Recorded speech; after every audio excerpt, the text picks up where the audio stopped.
Today I'm going to be showing you how to add texture to a flat graphic.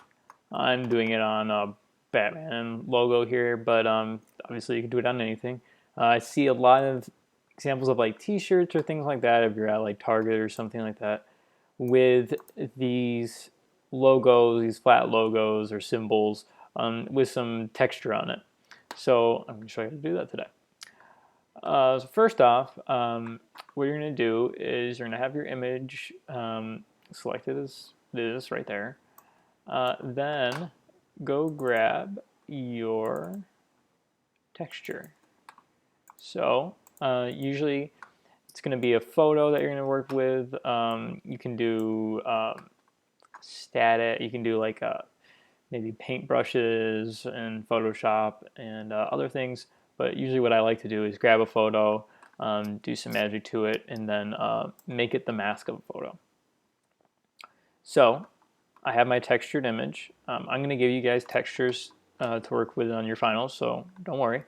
The important thing to find with textures is a higher res image. So you saw that when I placed my image right here, that it was already at 100%, and then I brought it up. Now I go to check my image size. I'm already pretty good right there, so you don't have to worry about it. The reason why is because with all these subtle variations, some of the information is going to get stretched and it's not going to look as crisp of the texture as you might want. Now there's a ton of different ways to do this online, and there's a ton of different ways that other people do it that might be a little bit better or not. But this is the way that I found how to do it really simply, and it's the way I like to do it. So always be working non-destructive until you absolutely can't. So I'm going to leave it as a smart object right now. And what I'm going to do to the texture is I'm going to go to that threshold layer. So you see how this starts to add that texture, how this texture starts to work. And what I'm going to do is you can reduce it as far as you want. Again, you kind of got to zoom in because the pixels are a little bit smaller for that preview. I like to get it a little bit close to that. So basically the aim of this is to get a bunch of contrast. With a threshold adjustment layer, you're either getting black or you're getting white. You could, if you're really a stickler, you could go into a gradient map. You could make sure it's black and white. Let's see. This looks a little bit orange right there. All right. You could bump up the contrast. Oops, drag that down. And that'd be good to go. You know, you might preserve a little bit more details. Good for you. Threshold works as well. Threshold thing about it is it's going to be a little bit more pixelated than doing it this way. You can see how the information sticks around. So that's something to keep in mind. With that being said, on this one it looks like it kind of affects it a little bit more. So I'm actually going to shoot myself in the foot and go with that gradient map mode. So there's kind of two ways you can do it. Like I said, there's a million ways that you can do everything. So you can either do that threshold layer, kind of adjust the intensity of it. I like to keep it around this level. Or you can go to that gradient map, make it black and white, and drag that black down. Okay. So now what you're going to want to do, I'm going to get rid of that threshold layer just for clarity's sake.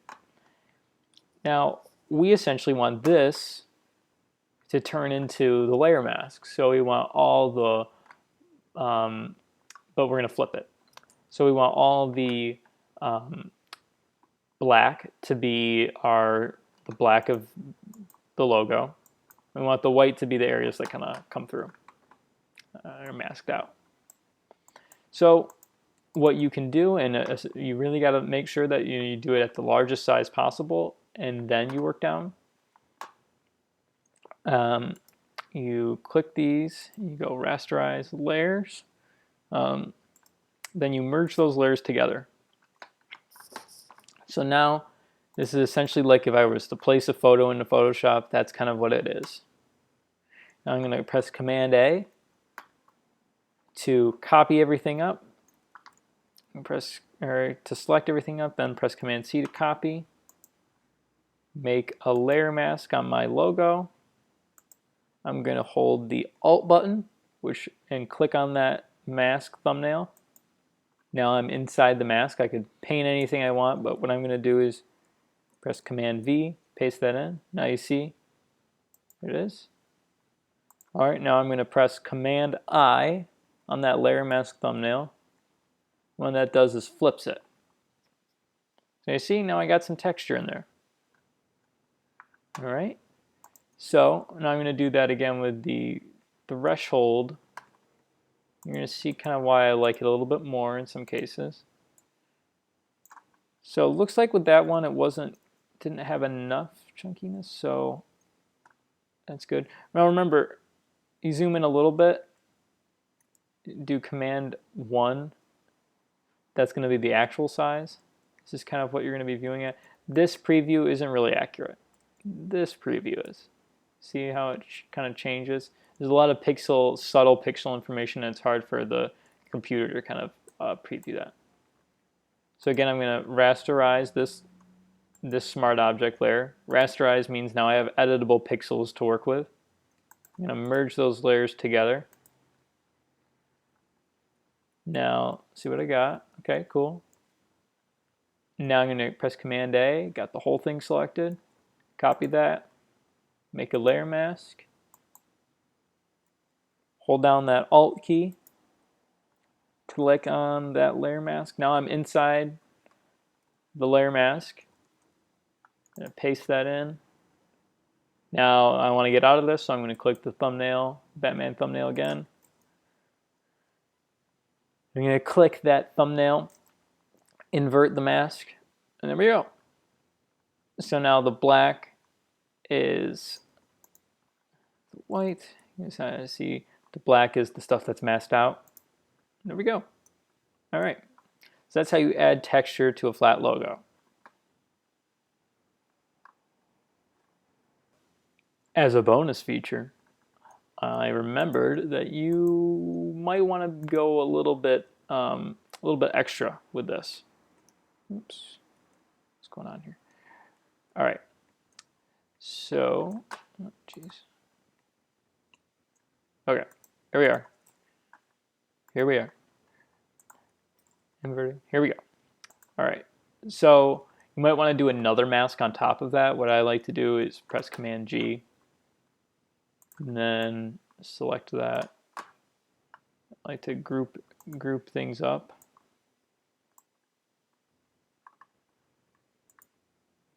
And then add, so I have that selection, clicking on the Batman, and then I go to the group, and then I also have a mask on the group. So that's another way to, now I can change the background color. All right. All right, there we go. So, you know, but now one thing you guys might be saying is like, well, the edges are still really sharp. It doesn't look like it has much texture. And you're right. You're right. That was pretty lazy, Noah. So what you're going to be doing is you're going to go to your brushes, and you can go to kind of Runny Ink. I guess that's a good one for this application, Runny Ink. But anything with kind of a rougher texture of a brush. And what you can do is just go into that newly masked layer on top of the whole thing and kind of just paint around the edges.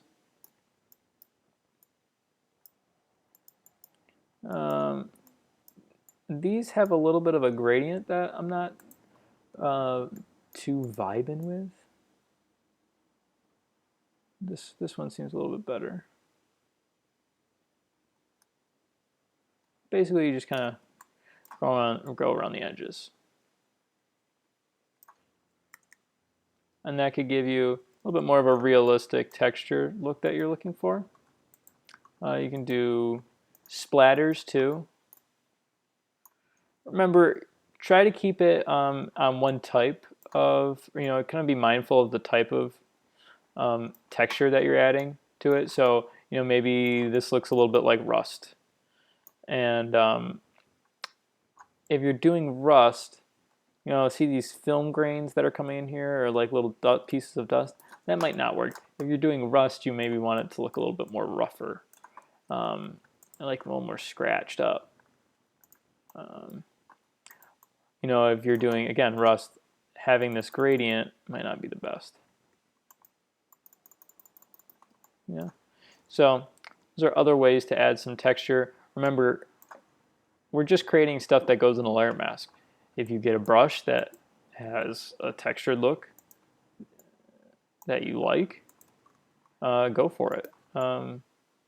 Use it. See how this splatter kind of works? That can add texture. It doesn't have to be from a photo. You can paint it in as well. So that's starting to look pretty textured up and roughening up those edges. You can see the difference between this line and this line.